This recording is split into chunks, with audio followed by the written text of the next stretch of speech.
जय सिया राम।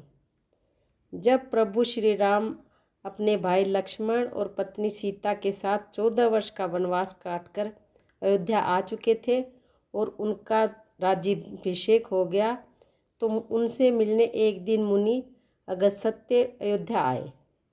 बातचीत के वक्त लंका युद्ध का प्रसंग छिड़ गया। भगवान श्री राम ने बताया कि उन्होंने कैसे रावण और कुंभकर्ण जैसे प्रचंड वीरों का वध किया और लक्ष्मण ने भी इंद्रजीत और अतिकाय जैसे शक्तिशाली असुरों को मारा। अगस्त्य मुनि बोले, हे श्री राम, बेशक रावण और कुंभकर्ण प्रचंड वीर थे, लेकिन सबसे बड़ा वीर तो मेघनाथ ही था। उसने स्वर्ग में देवराज इंद्र से युद्ध किया और उन्हें बांधकर लंका ले आया था। ब्रह्मा जी ने इंद्रजीत से दान के रूप में इंद्र को मांगा, तब इंद्र मुक्त हुए थे। इसलिए उनका नाम मेघनाथ से एक नाम इंद्रजीत भी पड़ा था।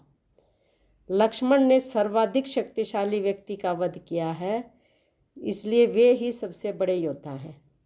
अगस्त्य मुनि के मुख से भाई की वीरता की प्रशंसा सुनकर प्रभु श्री राम मन ही मन बहुत खुश होते हैं, लेकिन उनके मन में एक जिज्ञासा उठी कि आखिर अगस्त्य मुनि ऐसा क्यों कह रहे थे कि इंद्रजीत का वध रावण से भी अधिक मुश्किल था।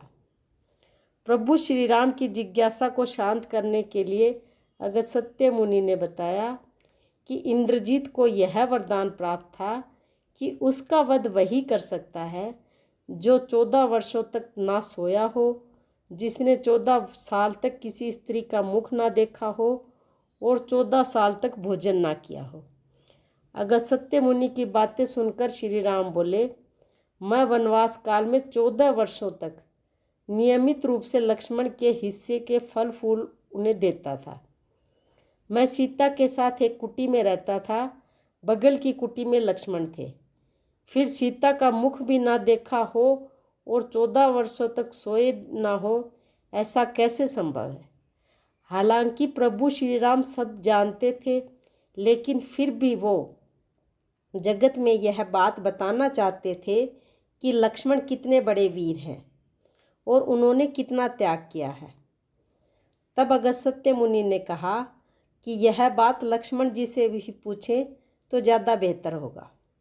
जब लक्ष्मण जी से पूछा गया तो लक्ष्मण जी ने बताया कि भैया, जब हम भाभी को तलाशते हुए ऋष्यमुख पर्वत गए तो सुग्रीव जी ने हमें उनके आभूषण दिखाकर पहचानने को कहा। तो आपको स्मरण होगा कि मैं तो सिवाय उनके पैरों की पायल और उनकी बिछिया ही पहचान पाया, क्योंकि मैंने कभी भी उनके चरणों के ऊपर देखा ही नहीं था। अब आप और माता एक कुटिया में सोते थे, तो रात में मैं बाहर पहरा देता था। निद्रा देवी ने मेरी आंखों पर कब्जा करने की कोशिश की। फिर मैंने निद्रा देवी से प्रार्थना की कि वह मुझे 14 वर्षों का समय दे, 14 वर्षों तक मुझे परेशान ना करे। तो निद्रा देवी ने मुझसे वचन लिया कि मेरी जगह और कोई 14 वर्षों तक सोएगा। तो मेरी जगह उर्मिला 14 वर्षों तक सोई थी। अब लक्ष्मण जी ने 14 वर्षों तक भूखे रहने के बारे में बताया कि मैं जो फल फूल लाता था, आप उसके 3 भाग करते थे। एक भाग देकर आप मुझसे कहते थे, लक्ष्मण फल रख लो। आपने कभी फल खाने को नहीं कहा, फिर बिना आपकी आज्ञा के मैं उसे खाता कैसे? लक्ष्मण जी की यह बातें सुनकर प्रभु श्री राम ने उन्हें गले से लगा लिया। यही वजह थी कि इन कठोर प्रतिज्ञाओं के कारण वह मेघनाथ को मारने का साहसपूर्ण कार्य कर सके और वीर योद्धा कहलाए। जय सिया राम।